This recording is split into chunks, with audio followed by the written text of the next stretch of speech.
Bonjour, nous allons vous présenter notre TPE 2013 avec les membres Franco Bartolucci, Lou Massas et Victoria Pompei. Notre TPE porte sur le conflit israélo-palestinien dans le cinéma. Nous allons donc commencer par introduire le conflit, puis nous vous présenterons les films que nous avons analysés. Le conflit israélo-palestinien, qui ensanglante le Moyen-Orient depuis plus de 60 ans, est en ce moment au centre de l'actualité. Il est très complexe, et pour le comprendre, il faut remonter au début du XXe siècle, même si le territoire est débattu depuis la nuit des temps. En effet, c'est vers 1900 qu'apparaissent les premiers idéaux sionistes en Europe de l'Ouest, avec l'affaire Dreyfus, puis le congrès sioniste par Theodor Herzl. Les Juifs qui se font martyriser en Europe prônent l'existence de leur terre sainte en Palestine, où habitaient les Palestiniens qui vivaient sous l'autorité de l'Empire ottoman. Après la Première Guerre mondiale, l'Empire ottoman se démembre, et la Palestine est mise en 1920 sous mandat anglais. La déclaration de Balfour de 1917 représente la création par les Anglais d'un foyer national juif en Palestine, ce qui provoque la révolte des Palestiniens. Avec la montée des mouvements antisémites, puis la Shoah durant la Deuxième Guerre mondiale, la pensée sioniste est de plus en plus forte et plus de 650 000 Juifs vont se réfugier en Palestine. À la suite de l'augmentation de ces chiffres, les tensions entre les deux peuples commencent à accroître.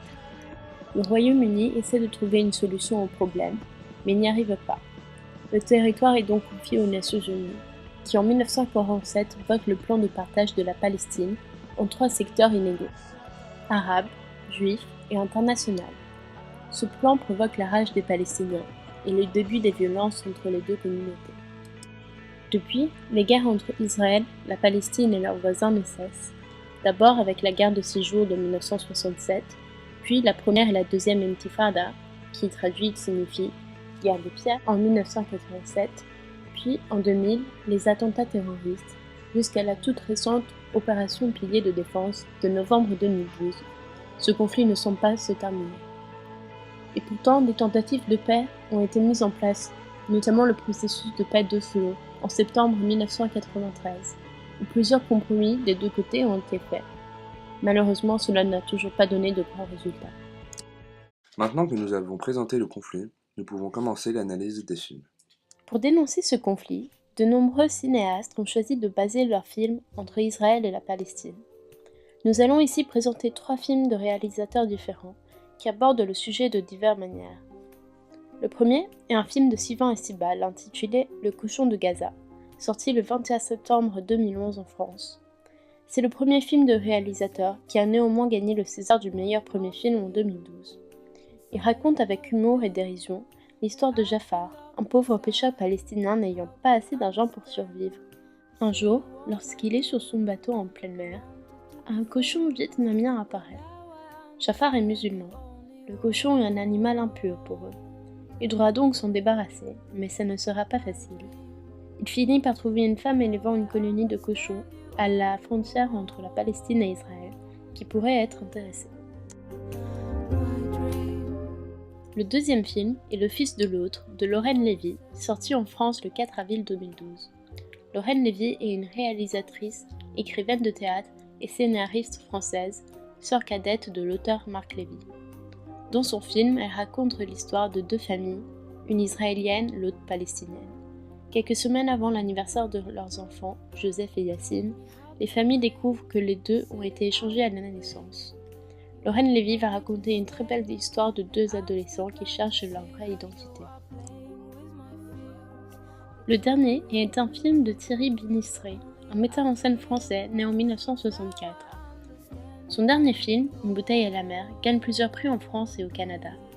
Ce film émouvant est basé sur le livre de Valérie Zenalti et raconte l'histoire d'une adolescente franco-israélienne vivant à Jérusalem et qui, après avoir envoyé une bouteille à la mer avec une lettre à l'intérieur, commence à avoir un échange de mails avec un jeune homme de Gaza. Pour commencer, nous parlerons de la dure réalité du conflit. Puis, en seconde partie, nous évoquerons l'engagement pour la paix visible dans ces films. Nous allons commencer par la dure réalité du conflit. Pour dénoncer les violences, les cinéastes introduisent des scènes violentes dans leurs films. Elles restent discrètes, puisque le but n'est pas de faire un film de guerre, mais un portrait de la réalité. Tout d'abord, dans Le fils de l'autre, Les violences du conflit avec les bombardements sont abordées au début du film. Toute l'histoire commence en réalité, même si elle n'est pas montrée, mais seulement mentionnée par les personnages, le 23 janvier 1991, 18 ans auparavant, dans la ville de Haïfa, en Israël. Après 12 minutes de film, on découvre que ce jour-là, le jour de la naissance de Joseph et Yacine, l'hôpital où accouchait leur mère fut bombardé, et lors de l'évacuation, les deux bébés furent invertis par erreur. Si la ville n'avait pas été bombardée, il n'y aurait pas eu de problème. Les bombardements de l'hôpital Rothschild de Haïfa n'ont pas existé, mais la ville fut bombardée par plusieurs missiles israéliens en janvier 1991 et des attentats suicides palestiniens eurent lieu en 1999 et 2003.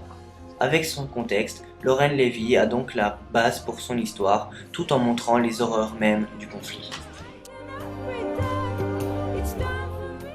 Dans une bouteille à la mer, Thierry Binistri montre une scène où Gaza se fait bombarder par les Israéliens et à la suite de l'attaque, Naïm survit grâce à un homme qui le protège, mais qui par la suite meurt. C'est une scène assez dure qui ne cache rien. Le corps mort et saignant de cet homme est allongé sur Naïm, qui doit vite aller se protéger. La scène suivante nous montre plusieurs personnes se réfugiant chez Naïm. Cette scène est aussi très violente, mais moins implicitement et plus émotionnellement. En effet, la lumière se baisse, les enfants crient, les adultes essayent de les protéger et des femmes prient. Tout est chaotique et un sentiment d'inquiétude nous choque. Thierry Binistri nous fait rentrer dans la dure vie quotidienne de ces personnes et ainsi nous touche fortement.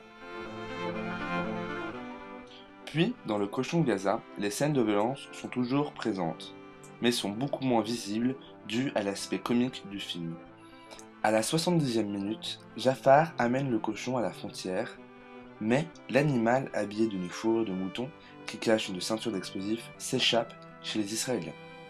L'action se passe très rapidement. Les soldats israéliens vont évacuer les femmes du camp, tandis que Yelena poursuit le cochon, sans entendre les cris de détresse de Jafar. Puis, la bête perd les explosifs en cours qui vont tout d'un coup se déclencher. À partir de ce moment-là, la lumière se baisse ainsi que le son. Tout est détruit. Yelena est couchée par terre et semble morte. Pour la première fois, il n'y a pas de comique dans la scène. De plus, les cris d'une femme rendent cette scène plus violente et dramatique. Pour dénoncer les injustices sociales, Sylvain Estibal nous montre une injustice politique et militaire. Des soldats armés israéliens sont basés sur le toit de la maison de Jafar. Non seulement ils l'occupent, mais de plus, ils peuvent rentrer chez eux à tout moment sans que le pauvre homme et sa femme puissent se plaindre ou réagir. Ainsi, le metteur en scène montre la différence de pouvoir entre les Israéliens et les Palestiniens. Ces derniers, n'ayant pas d'armée, ils sont sans défense contre les Israéliens. Dans la scène du fils de l'autre à la 63e minute, Joseph et Yacine conversent. Au cours de cette discussion, Yacine fait référence au travail de son père.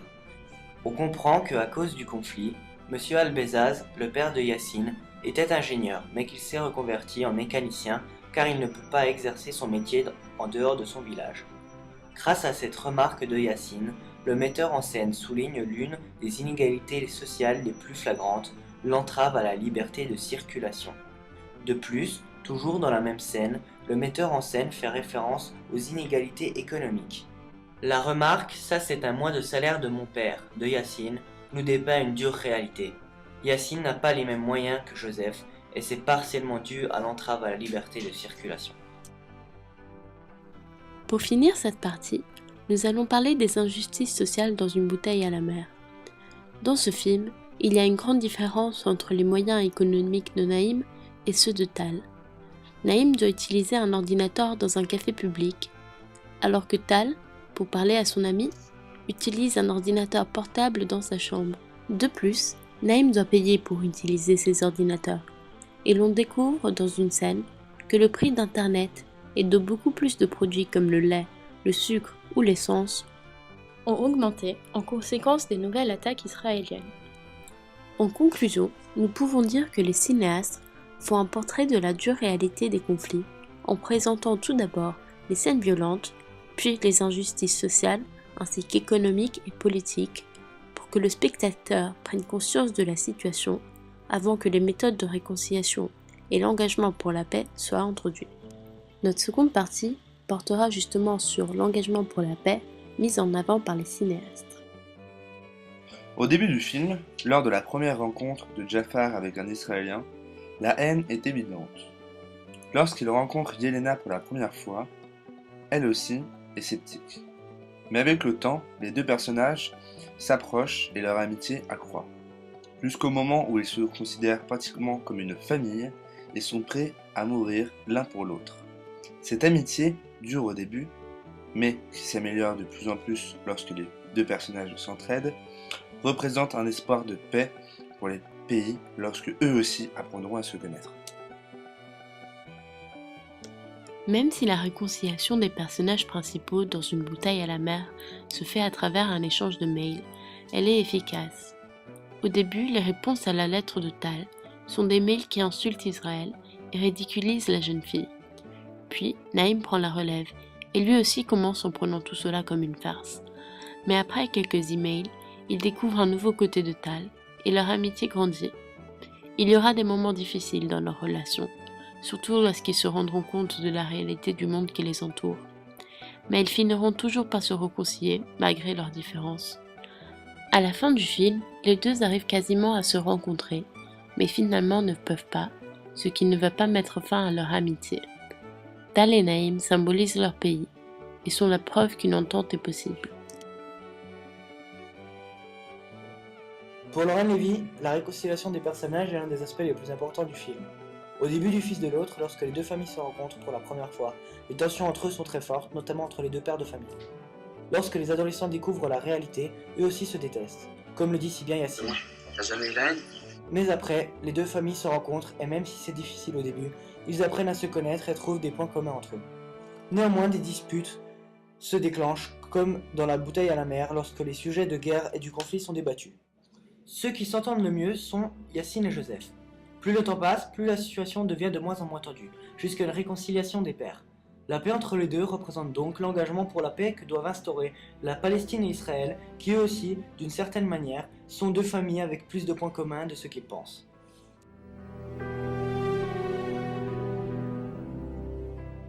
La scène finale d'une bouteille à la mer se termine sur un espoir futur d'une réconciliation des pays. Il y a en effet un parallélisme évident entre l'histoire et le conflit réel, lorsque Naïm et Tal répètent la phrase « Rien n'est simple entre nous », mais ça ne veut pas dire que rien n'est impossible. Ce qui illustre parfaitement la vision de certaines personnes et du réalisateur sur ce conflit. Il y a aussi un autre message d'espoir pour le futur, qui fait appel à toutes les personnes qui veulent la paix. Lorsque Naïm rappelle à Tal, qu'il surnomme Miss Peace, de rester telle qu'elle est. Surtout, ne change pas, lui rappelle-t-il. C'est les autres qui doivent changer. La dernière scène du Fils de l'autre est peut-être l'une des plus émotionnelles des trois. Joseph se retrouve sur le même toit palestinien où se trouvait Yassine en début de film. La voix off lui rappelle que lorsqu'il a découvert l'erreur faite à la naissance, tout ce qu'il voulait, c'était de réussir sa nouvelle vie pour que Joseph soit fier de lui. Il lui rappelle aussi que lui non plus ne doit pas faire n'importe quoi. Le film se termine donc plus sur une morale réaliste que sur une vision utopique. Un futur où les deux peuples se respectent sans se haïr est plus probable qu'un monde où tout le monde s'aime. Dans cette scène, nous pouvons voir que les deux parties, Jafar, sa femme, Yelena et l'enfant, sont réunis dans une barque qui erre dans la mer Méditerranée. Peu de temps après, ils accosteront dans une terre inconnue que le réalisateur n'indique pas explicitement, mais que l'on suppose être la zone internationale d'Israël. Les Israéliens et les Palestiniens semblent convivre paisiblement, comme par exemple le coiffeur de Jafar, qui était très extrémiste et qui pourtant a l'air de très bien s'entendre avec les Israéliens. Cela montre donc que n'importe qui peut remédier à ce conflit. Dans cette scène, le réalisateur montre que les deux parties sont finalement ressemblants. Il va pouvoir, à travers cette scène, instaurer un espoir futur de réconciliation. Pour conclure cette partie, nous avons vu que les trois metteurs en scène sont engagés et veulent une paix entre les deux pays. Pour faire passer le message, ils font réconcilier leurs personnages principaux, que les spectateurs admirent, et finissent leur film sur un message heureux et un espoir envers le futur. Nous arrivons donc à la fin de ce TPE où nous avons vu comment les cinéastes font pour dénoncer le conflit israélo-palestinien à travers leurs films. Tout d'abord, nous avons vu qu'ils introduisent les faits pour pour que le spectateur comprenne le contexte. Il montre des scènes de violence qui non seulement expliquent la situation, mais font aussi souvent appel aux sentiments. Puis, dans le même but, il dénonce les injustices et différences économiques, sociales et politiques, en restant tout de même relativement partial. Puis, il s'engage en faisant passer des messages de paix à travers les personnages principaux qui symbolisent les deux pays, et en concluant le film avec un message d'espoir envers le futur, et en rappelant que pour que les choses changent, il faut agir et ne jamais abandonner.